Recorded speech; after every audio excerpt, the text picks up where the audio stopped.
Hello, ഒരു 15 minute കൊണ്ട് അല്ലെങ്കിൽ വേണ്ട ഒരു 20 മിനിറ്റ് കൊണ്ട് ഒരു പാൻറ്റ് സ്റ്റിച്ച് ചെയ്യാൻ പറ്റുന്നുണ്ടോ നിങ്ങൾ വിശ്വസിക്കുമോ? അപ്പോൾ പാൻറ്റ് സ്റ്റിച്ച് ചെയ്യാൻ ഈ ഒരു മെത്തേഡ് നിങ്ങൾ ഫോളോ ചെയ്ത് കഴിഞ്ഞാൽ പെട്ടെന്ന് വളരെ കുറച്ച് മിനിറ്റുകൾ കൊണ്ട് തന്നെ നമുക്ക് സ്റ്റിച്ച് ചെയ്തെടുക്കാൻ കഴിയും കേട്ടോ. ഞാൻ നോർമൽ മെഷീനിലാണ് പറയുന്നത്. പിന്നെ മറ്റേ സ്പീഡ് മെഷീൻ്റെ കാര്യം പിന്നെ പറയണ്ടല്ലോ, 15 മിനിറ്റ് പോലും നിങ്ങൾക്ക് വേണ്ടി വരില്ല. അപ്പോൾ ആദ്യം തന്നെ ചെയ്യേണ്ട കാര്യം, ഇതേപോലെ ബോബിനിൽ നമുക്ക് ആവശ്യമായ നൂല് നിറച്ച് വെക്കണം. തീർന്നിട്ട് വീണ്ടും നിറക്കാനുള്ളൊരു അവസരം ഉണ്ടാക്കാൻ പാടില്ല കേട്ടോ. എന്നിട്ട് പാൻറ്റിൻ്റെ താഴെ ഭാഗം മടക്കി അടിക്കാം. എക്സ്ട്രാ പീസ് വെക്കുകയാണെങ്കിൽ എന്താണോ നമ്മൾ പാൻറ്റിൻ്റെ താഴെ ഭാഗം ചെയ്യുന്നത് ആ ഒരു ഫസ്റ്റ് സ്റ്റെപ്പ് അതായിരിക്കണം. എക്സ്ട്രാ ഒരു പീസ് വെക്കുകയാണെങ്കിൽ ആദ്യം അത് സ്റ്റിച്ച് ചെയ്യാം കേട്ടോ. അപ്പോൾ ഞാനിവിടെ താഴെ വേറെ കഷ്ണങ്ങളൊന്നും വെക്കുന്നില്ല. 1.5 ഇഞ്ച് എക്സ്ട്രാ എടുത്തിട്ടുണ്ട് തയ്യൽ തുമ്പിന് വേണ്ടിയിട്ട്. ഒരു 1.5 ഇഞ്ച് മടക്കി അടിക്കുകയാണ്. 1/2 ഇഞ്ച് ഉള്ളിലേക്കും 1 ഇഞ്ച് വീതിക്കും ഇതേപോലെ അങ്ങ് മടക്കി അടിച്ച് പോവാണ് കേട്ടോ.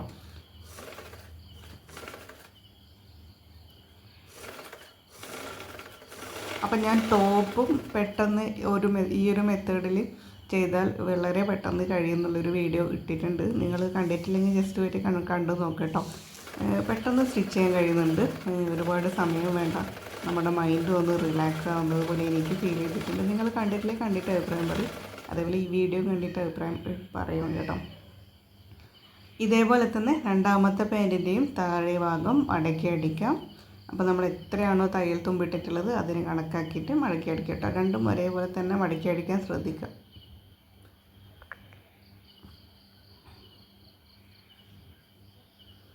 അപ്പോൾ ഞാൻ ആ ഒരു ഇഞ്ചില്ലേ അത് കറക്റ്റ് ഫോൾഡ് ചെയ്ത് വെക്കുകയാണ് കേട്ടോ, അടിക്കാനുള്ളൊരു എളുപ്പത്തിന് വേണ്ടിയിട്ട്. അല്ലെങ്കിൽ ഇങ്ങനെ വെച്ചിട്ടും കണ്ടിന്യൂ ആയിട്ട് അടിച്ചു പോകാം. ഞാൻ അപ്പം അങ്ങനെയൊന്നും കൊടുത്തുന്നില്ല കേട്ടോ. എന്നിട്ട് ഇതും മുഴുവനായിട്ട് താഴെ വരെ അടിക്കാം. അപ്പോൾ ബാക്ക്ഗ്രൗണ്ടിലൊരു വാവ കരയുന്ന സൗണ്ടൊക്കെ ഉണ്ട്. ഡിസ്റ്റർബ് ആവുന്നുണ്ടെങ്കിൽ സോറി കേട്ടോ. നിങ്ങൾ കേൾക്കുന്നുണ്ടോ എന്നറിയില്ല, ഒരു വാവ കരയുന്നുണ്ട്. ഇതും താഴെ വരെ അടിച്ചതിന് ശേഷം ഫസ്റ്റ് പാൻറ്റിൻ്റെ പീസില്ലേ അത് കട്ട് ചെയ്തെടുത്തിട്ട് അതിൻ്റെ കാൽവണ്ണം സ്റ്റിച്ച് കേട്ടോ. അപ്പോൾ കാൽവണ്ണം ഞാൻ ലൂസ് എടുത്തിട്ടുള്ളത് 1 ഇഞ്ചാണ്. ഇതിൻ്റെ കട്ടിങ് വീഡിയോ ഞാൻ അപ്ലോഡ് ചെയ്തിട്ടുണ്ട്, കാണാത്തവർ ജസ്റ്റ് കാണുക. അതും പെട്ടെന്ന് എങ്ങനെ കട്ട് ചെയ്യാം എന്നുള്ളൊരു വീഡിയോ ആണ് കേട്ടോ. അപ്പോൾ അതൊന്ന് കണ്ടു നോക്കുക, പെട്ടെന്ന് തന്നെ കട്ട് ചെയ്യാൻ പറ്റുന്നതാണ്. അത് അളവിൻ്റെ പാൻറ്റ് ഉണ്ടെങ്കിലുള്ള കാര്യമാണ് കേട്ടോ പറഞ്ഞത്. അപ്പോൾ നിങ്ങളൊന്ന് നോക്കട്ടോ. ഇനി കാൽവണ്ണം 1 ഇഞ്ച് അകലത്തിൽ സ്റ്റിച്ച് ചെയ്ത് പോകുന്നുണ്ട്. അളവെടുക്കണമെങ്കിൽ ടാപ്പ് നമ്മുടെ അടുത്ത് തന്നെ വെക്കുക. അവിടെ നിന്ന് തന്നെ 1 ഇഞ്ച് അളവ് ജസ്റ്റ് ഇത് അടയാളപ്പെടുത്തിയിട്ട് കണ്ടിന്യൂ ആയിട്ട് സ്റ്റിച്ച് ചെയ്യുക. അല്ലെങ്കിൽ നമ്മുടെ ചൂണ്ടുകാലിൻ്റെ ഫസ്റ്റ് മടക്ക് വരുന്ന ഭാഗയില്ലേ ആ ഒരളവ്, ഞാൻ അതാണ് കാണുക കേട്ടോ. ആ ഒരളവ് വണ്ണത്തിൽ എങ്ങനെ അടിച്ചു പോയിട്ട് താഴെ നമ്മൾ അവസാന ഭാഗത്തുമ്പോഴേക്കും കുറച്ച് കൊണ്ടുവന്നിട്ട് 1/2 ഇഞ്ചാക്കി എടുക്കും കേട്ടോ. എന്നിട്ട് ഇതിന് രണ്ടാമത്തെ സ്റ്റിച്ച് കൂടെ കൊടുക്കും. അതിൻ്റെ മേലെ അത് അവിടെ നിന്ന് നേരെ തുണി തിരിച്ചിട്ടിട്ട് രണ്ടാമത്തെ സ്റ്റിച്ച് താഴെ വരെ കൊടുക്കും കേട്ടോ. അതിനുശേഷം അടുത്ത പാൻറ്റ് ഇവിടുന്ന് കട്ട് ചെയ്ത് എടുക്കുക, പാൻറ്റിൻ്റെ പീസ് കേട്ടോ. എന്നിട്ട് അതിൻ്റെയും കാൽവണ്ണം സ്റ്റിച്ച് ചെയ്യാം കേട്ടോ. ഇതിന് അളവെടുക്കേണ്ട കാര്യം വരുന്നില്ല, കാരണം മറ്റേതിൻ്റെ അടുത്ത് തന്നെയാണുള്ളത്. അപ്പോൾ നമുക്ക് അതിൽ തന്നെ അളവെടുത്തിട്ട് സ്റ്റിച്ച് ചെയ്യാൻ പറ്റും. അപ്പോൾ അത് കുറച്ച് എളുപ്പമായില്ലേ, ടൈപ്പ് എടുക്കേണ്ട ആവശ്യം അളവെടുക്കേണ്ട ആവശ്യം വന്നില്ലല്ലോ. അതിൻ്റെ അടുത്ത് തന്നെ ആയതുകൊണ്ട് കറക്റ്റായിട്ട് നമുക്ക് എടുക്കാൻ പറ്റും. ഇതും ഇതേപോലെ തന്നെ നമ്മൾ തയ്യൽ തുമ്പ് എത്രയാണോ ഇട്ടിട്ടുള്ളത് അതേപോലെ പോയിട്ട് ഏറ്റവും എൻഡിലെത്തുമ്പോഴേക്കും കുറച്ച് കൊണ്ടുപോയിട്ട് 1/2 ഇഞ്ചിൽ അവസാനിപ്പിക്കുക. അതിലും 2 അടിപ്പ് കൊടുക്കണം. അപ്പോൾ തിരിച്ചിട്ടിട്ട് ഇങ്ങോട്ടേക്ക് തിരിച്ച് വരും കേട്ടോ. അങ്ങനെ ഇപ്പം പാൻറ്റിൻ്റെ പകുതി ഭാഗം കഴിഞ്ഞിട്ടുണ്ട്. ഇപ്പം തന്നെ ഒരു സമാധാനമായിട്ടുണ്ടാവും. ഇത്രയും കഴിഞ്ഞാൽ തന്നെ സമാധാനമായി. ഇനിയിപ്പോൾ ആ ക്രോച്ച് ഏരിയയില്ലേ അതൊന്ന് സ്റ്റിച്ച് ചെയ്യണം. മടക്കി അടിക്കണം, എലാസ്റ്റിക് വെക്കണം. അത്രയേ ഉള്ളൂ. ഇത് എലാസ്റ്റിക് വെക്കുന്ന പാൻറ്റാണ് കേട്ടോ. കട്ടിങ് വീഡിയോ കണ്ടു കഴിഞ്ഞാൽ മനസ്സിലാവും. ഞാൻ കട്ടിങ് വീഡിയോ അപ്ലോഡ് ചെയ്തിട്ടുണ്ട്, അപ്പോൾ കണ്ടു കഴിഞ്ഞാൽ മനസ്സിലാവും കേട്ടോ. ഇനി ആ ഒരു ക്രോച്ച് ഏരിയ ആദ്യം സെൻറ്ററിൽ തന്നെ കറക്റ്റ് ജോയിൻ ചെയ്ത് വെക്കുക. സെൻറ്ററിൽ നിന്ന് അറ്റത്തേക്കാണ് ഞാൻ സ്റ്റിച്ച് ചെയ്യുന്നത് കേട്ടോ. സോറി. അങ്ങനെ സ്റ്റിച്ച് ചെയ്യുമ്പം നമ്മുടെ അരയിൽ ചെറിയൊരു നല്ല വേരിയേഷൻ വന്നാൽ ശരിയാവത്തില്ല. ചെറിയ ഒരു 1/4 ഇഞ്ചിൻ്റെ എന്തെങ്കിലും വേരിയേഷനൊക്കെ വന്നാൽ നമുക്ക് കട്ട് ചെയ്ത് ലെവലാക്കാൻ പറ്റും. അതിനാണ്. പിന്നെ സെൻറ്റർ കറക്റ്റ് ഒരേപോലെ കിട്ടും കേട്ടോ. സെൻറ്ററിൽ നിന്ന് സ്റ്റാർട്ട് ചെയ്ത് കഴിഞ്ഞാൽ അതിന് വേണ്ടിയിട്ടാണ് ഞാൻ സെൻറ്ററിൽ നിന്ന് സ്റ്റാർട്ട് ചെയ്യുന്നത്. സെൻറ്ററിൽ നിന്ന് സ്റ്റാർട്ട് ചെയ്ത് ഒരു ഭാഗത്തേക്ക് താഴെ അറ്റം വരെ പോവും. അത് 1/2 ഇഞ്ച് ഡിസ്റ്റൻസിൽ അകലത്തിലാണ് കേട്ടോ. ഇതേപോലെ സ്റ്റിച്ച് ചെയ്ത് പോവാം.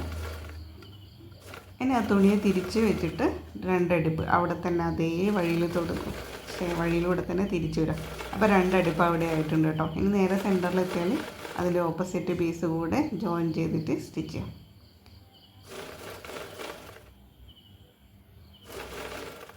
ഇതും ഇതേപോലെ താഴെ വരത്ത് തിരിച്ച് അങ്ങോട്ടേക്ക് സെൻറ്ററിലേക്ക് പോവാം. അപ്പോൾ രണ്ട് സൈഡിലും രണ്ട് സ്റ്റിച്ച് വന്നു കേട്ടോ.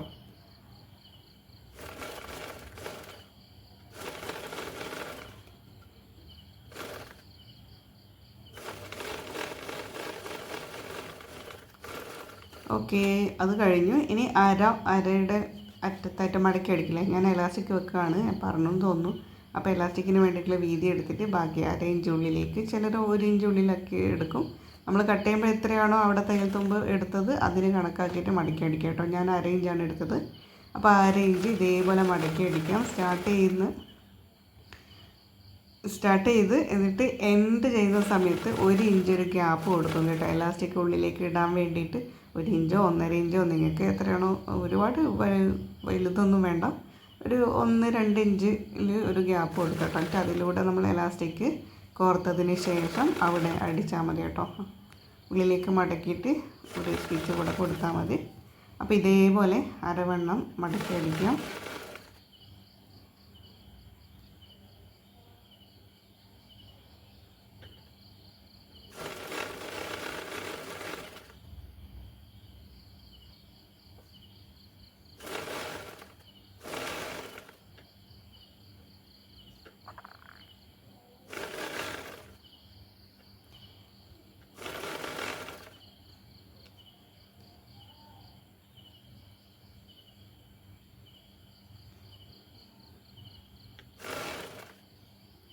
അടുത്ത സൈഡ് വരെ ഇതേപോലെ സ്റ്റിച്ച് കേട്ടോ. അവിടെ ഒരു മടക്ക് തിരിച്ച് ഓപ്പോസിറ്റായി വന്നിട്ട് നിൽക്കണം, അതാണ് കുറച്ചൊരു ബുദ്ധിമുട്ടായത് കേട്ടോ. ഉള്ളിലേക്ക് ആ ഒരു ഉള്ളിലേക്ക് മടക്കാൻ പറ്റുന്നുണ്ടായിരുന്നില്ല തുണി, അപ്പോൾ അവിടെ കുറച്ചൊന്ന് ബുദ്ധിമുട്ടായി. ഞാൻ അയൺ ചെയ്തിട്ടൊക്കെയാണ് എടുത്തത്, പിന്നെ എന്താ അവിടെ അങ്ങനെ ഒരു മടക്ക് വന്നതെന്ന് മനസ്സിലായില്ല. ഇനി എലാസ്റ്റിക് കോർത്തതിന് ശേഷം എലാസ്റ്റിക്കിൻ്റെ രണ്ടറ്റവും ഇതേപോലെ ഒരു 4-5 സ്റ്റിച്ച് കൊടുക്കുക കേട്ടോ. അവിടുന്ന് അത് അഴിഞ്ഞ് വരാതിരിക്കാൻ വേണ്ടി കുറച്ചധികം സ്റ്റിച്ച് കൊടുക്കാം. എന്നിട്ട് 2 ഇഞ്ച് ഗ്യാപ്പ് കൊടുത്തില്ലേ, അതിൻ്റെ അടുത്ത് ഇങ്ങനെ സ്റ്റിച്ച് ചെയ്യാം കേട്ടോ. ഞാൻ എലാസ്റ്റിക് കോർക്കുന്ന വീഡിയോ ഒക്കെ കാണുന്നുണ്ടെന്ന് ഞാൻ വിചാരിച്ചോട്ടോ. ഞാൻ ഇതിൻ്റെ ഫ്രണ്ടിൽ ഇരുന്നിട്ട് തന്നെയാണ് എലാസ്റ്റിക്കൊക്കെ കോർത്തത്. പക്ഷേ ഇത്രയും ഈ മെഷീൻ മാത്രമാണ് ഫോക്കസ് ചെയ്തതെന്ന് പിന്നെയാണ് ഞാൻ ശ്രദ്ധിച്ചത് കേട്ടോ. എലാസ്റ്റിക് കോർക്കുന്ന വീഡിയോ ഒക്കെ ഉണ്ടായിരുന്നു, നിങ്ങൾക്കറിയാമല്ലോ. പിന്നെ എടുത്തിട്ട് അതിനുള്ളിലൂടെ കോർക്കുക, ആ ഗ്യാപ്പ് വരുന്ന ഭാഗം ഒന്ന് സ്റ്റിച്ച് കേട്ടോ. ഇനി എലാസ്റ്റിക്കിൻ്റെ ആ ചുരുക്കില്ലേ, എല്ലാ ഭാഗത്തും കറക്റ്റ് വരാൻ വേണ്ടി 2-3 വട്ടം ഇങ്ങനെ വലിച്ചാൽ മതി കേട്ടോ. വലിച്ച് വിട്ട് കഴിഞ്ഞാൽ തന്നെ ചുരുക്ക് ഒരുവിധം എല്ലാ ഭാഗത്തും ഏകദേശം ഒരു കറക്റ്റായിട്ട് വരും കേട്ടോ. ഇനി സെൻട്രലായിട്ട് ഇതേപോലെ ഒരു അടുപ്പ് കൂടെ കൊടുത്തു കഴിഞ്ഞാൽ ഉള്ളിൽ നിന്ന് എലാസ്റ്റിക് പിരിഞ്ഞ് പോവാതെ കറക്റ്റായിട്ട് നിന്നോളും. അപ്പോൾ നമ്മുടെ പാൻറ്റിൻ്റെ പണി കഴിഞ്ഞു കേട്ടോ. ഇത്രയേ ഉള്ളൂ. എനിക്ക് ഇതിലൂടെ പോക്കറ്റ് അങ്ങനെ എന്തെങ്കിലും വെക്കണമെങ്കിൽ അതും ഇതിൻ്റെ ഈ മെത്തേഡിൻ്റെ ഏതെങ്കിലും ഇടയിൽ അതും കണ്ടിന്യൂ ആയിട്ട് ചെയ്യുന്ന രീതിയിൽ വെച്ച് കഴിഞ്ഞാൽ അതും അങ്ങ് നടക്കും കേട്ടോ. എന്താ പറയുക, എളുപ്പമാണ്. ഇങ്ങനൊരു മെത്തേഡ്, ഏതെങ്കിലും ഒരു മെത്തേഡ് നിങ്ങൾ കണ്ടെത്തി ചെയ്ത് കഴിഞ്ഞാൽ തന്നെ മൈൻഡൊന്ന് റിലാക്സ് ആവും, വേഗം കഴിയുകയും ചെയ്യും. അപ്പോൾ വീഡിയോ എങ്ങനെ ഇഷ്ടപ്പെട്ടാൽ കമൻറ്റ് ചെയ്യുക, ലൈക്ക് ചെയ്യുക. അപ്പോൾ നമുക്ക് മറ്റൊരു വീഡിയോയിൽ വീണ്ടും കാണുന്നത്. Tata bye bye, see U.